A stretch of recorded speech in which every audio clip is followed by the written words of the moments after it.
Giraffes Can't Dance by Giles, Andreae, and Guy Parker Reese.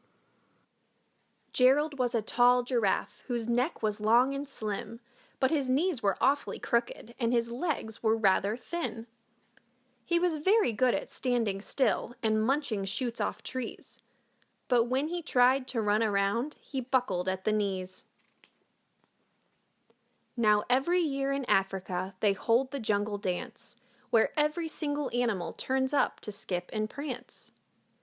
And this year when the day arrived, poor Gerald felt so sad, because when it came to dancing, he was really very bad.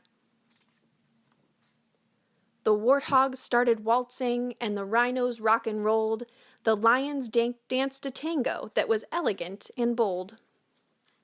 The chimps all did a cha-cha with a very Latin feel, and 8 baboons then teamed up for a splendid Scottish reel.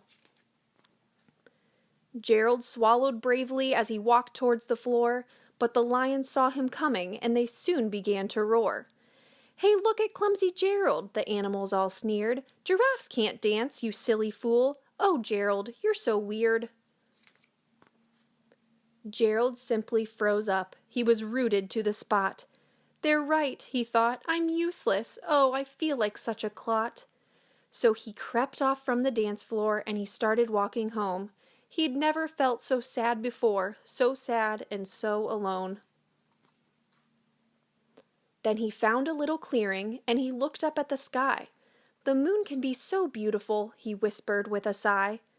"Excuse me," coughed a cricket who'd seen Gerald earlier on, "but sometimes when you're different, you just need a different song." Listen to the swaying grass and listen to the trees.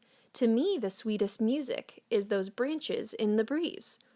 So imagine that the lovely moon is playing just for you. Everything makes music if you really want it to.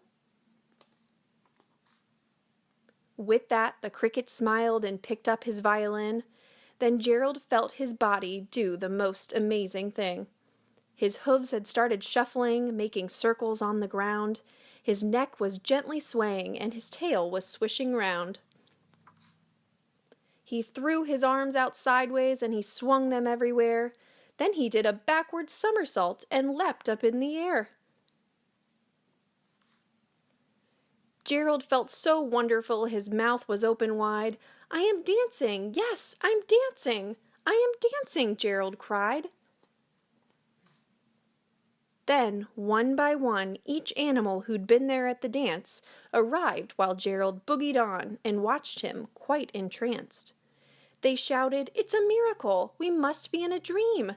Gerald's the best dancer that we've ever seen!"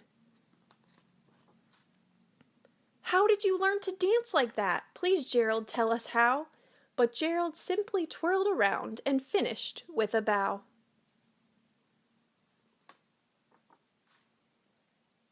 Then he raised his head and looked up at the moon and stars above.